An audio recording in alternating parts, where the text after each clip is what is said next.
ముఖ్యంగా 9 విషయాల్లో మనిషి గంభీరంగా ఉండాలి.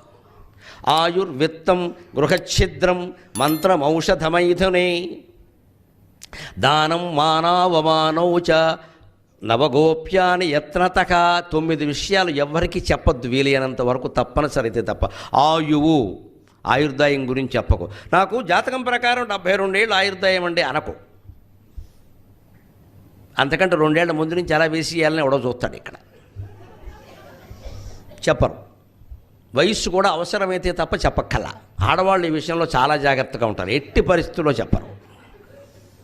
దేవుడు దిగిరా అని 5 ఏళ్ళు తక్కువే చెబుతారు. ఆయువు, విత్తం, డబ్బు గురించి కూడా ఎవరికి చెప్పొద్దండి. గృహఛిద్రం, ఇంట్లో లొసుగులు ఉంటాయి, అవి కూడా ఎవరికి చెప్పొద్దండి. అంతేకాదు మంత్రం, ఎవరైనా మనకి మంత్రోపదేశం చేశారు, చెప్పకూడదండి ఎవరికి. అది రహస్యమే. ఊరికి చెవిలో చెప్పేద్దాం. మంత్రోపదేశాలు అందరికీ చేయకూడదు.